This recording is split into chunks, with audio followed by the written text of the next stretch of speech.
ભારત માતા કી જય, બલરામ ભગવાન કી જય, જય જવાન જય કિસાન।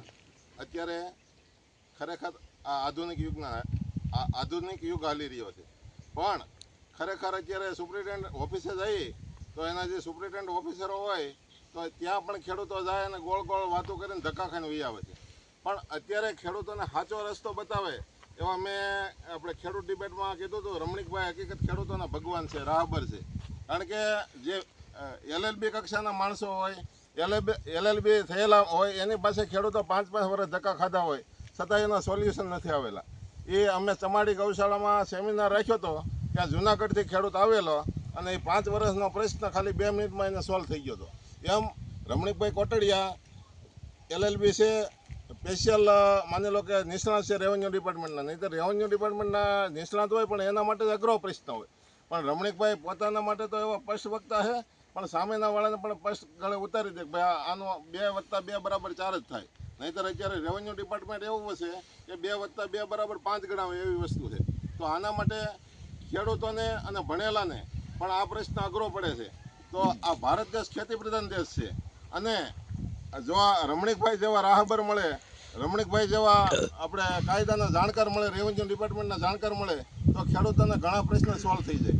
અને અમારે ભારતીય કિસાન સંઘ બાબરા તાલુકા કિસાન સંઘ પ્રમુખની જવાબદારી ધરાવું છું, એ વતી અમે સરકારને પણ રજૂઆત કરી છે કે જે જમીન માપણીના ગોટાળા છે તો એમાં હકીકત સરકાર જે માપણીના પહેલાં ટિપ્પણના માપમાં 1 આંકળ બરાબર 33 ફૂટ, એના 1 મકોડો બરાબર 2.06 ફૂટ, એ રીતના પરફેક્ટ માપ આપે અને તો ખેડૂતોને પણ વાંધો ન આવે। કારણ કે અત્યારે સેટેલાઇટ પ્રમાણે માપણી કરે છે, વાળના 10મા ભાગનો પણ માપ બતાવે છે, પછી માપણી સીટ આપે છે આપણે સ્કેલ માપ પ્રમાણે।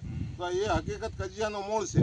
તો ગુજરાત સરકાર, ભારત સરકાર આમાં કાયદામાં કંઈક ફેરફાર કરી અને પહેલાં 52-53માં જે ટિપ્પણ બનાવ્યા એ ટાઈપ અત્યારે સ્કેલ માપ પ્રમાણે પણ પરફેક્ટ માપ આપે તો ભારત દેશ 80% ખેતી પ્રધાન દેશ છે અને પાળા માટે કજિયા ઓછા થાય અને આવા રમણીકભાઈ જેવા રાહબરો આપણને મળતા રહે।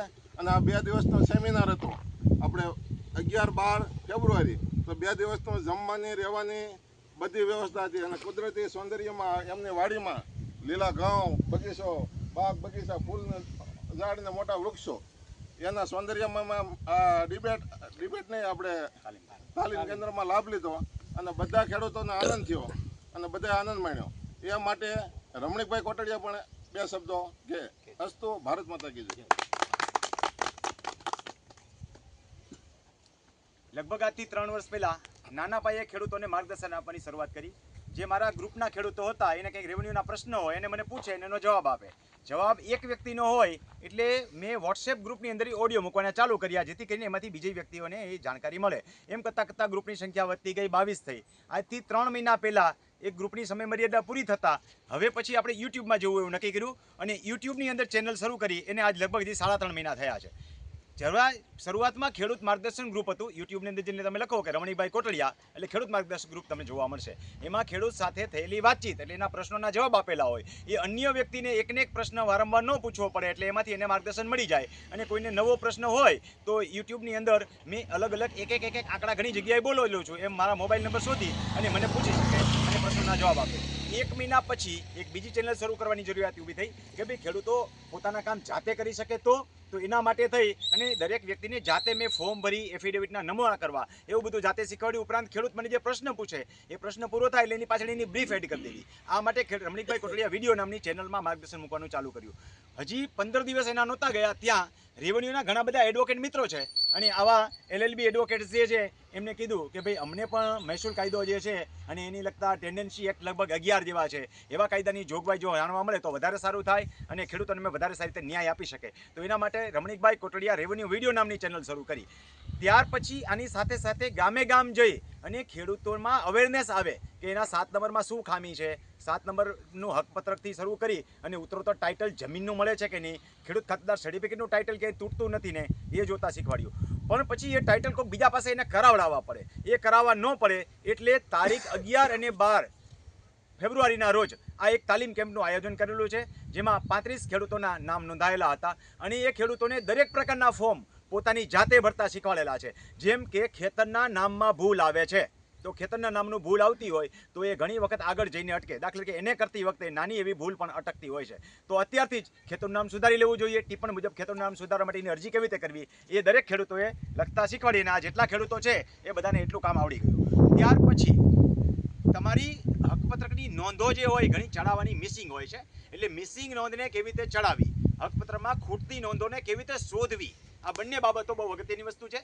તમારી આ નોંધો જ ઘટે છે તો ટાઇટલ તૂટવાનું છે જમીનનું. તો જમીનના ટાઇટલ રિલેટેડ નોંધને કેમ શોધવી, બે નોંધ વચ્ચેની નોંધો જે છે એની રોડમાં જઈને કેવી રીતે જોવી અને એ નોંધ કેવી રીતે સિલેક્ટ કરવી. તમારા સર્વે નંબરવાળી નોંધ ઘટતી હોય કે વારસાઈ નામવાળી નોંધ ઘટતી હોય એ કડી મેળવવી અને પછી એની તમારી 7 નંબરની સાંકળિયાની કોલમમાં ચડાવી. આવી જ રીતે અન્યની નોંધો તમારામાં ચડી ગઈ હોય તો એ મિસગાઈડ કરે, એ નોંધો કમી કરવી જોઈએ. તો આ જે ખેડૂતો છે એ બધા ખેડૂતોના બંને પ્રકારની અરજીઓ કેવી રીતે કરવી એ શીખવાડવામાં આવ્યું. ત્યાર પછી દરેક ખેડૂત પોતાની કામગીરી જાતે કરી શકે તથા પોતાના સગાવાલા મિત્રો વગેરે પણ આ કામગીરી કરતા શીખવાડે અને પોતાના કામ પણ કરે એ હેતુથી વારસાઈ હક કેવી રીતે દાખલ કરવો, હયાતીમાં હક કેવી રીતે દાખલ કરવો, પછી એકવાર વારસાઈ આંબો બની જાય તો વારસાઈ આંબો ક્યાં બનાવવો, કેવી રીતે બનાવવો, આંબો બન્યા પછી એને નોંધ પડાવવા ક્યાં આપવી, 135D બજી જાય તો એમાં કાંઈ સુધારા છે કે નહીં ચીવટપૂર્વક કેવી રીતે જોવા, પછી 135D પ્રમાણિત થઈ જાય ત્યાર પછી હક કમી કેવી રીતે કરવા અને ત્યાર પછી જે હક વિભાજન, અહીં સુધીનું કામ થયું. નેક્સ્ટ સેમિનારની અંદર આનાથી એડવાન્સ બાબતો ઘણી બધી છે, જેમ કે રસ્તા અંગેના પ્રશ્નો હોય તો એનું સોલ્યુશન કેવી રીતે લાવવું, પાણીના નિકાલ અંગેના પ્રશ્નો હોય તો એના માટે તમારા શું અધિકારો છે, એ અધિકારનો ઉપયોગ કેવી રીતે કરવો, એવી જ રીતે સેઢાપાડા દબાતા હોય, ખૂટતી જમીન જે હોય એને લગતા એપ્લિકેશન્સ વગેરે દરેકની કેવી રીતે કરવી.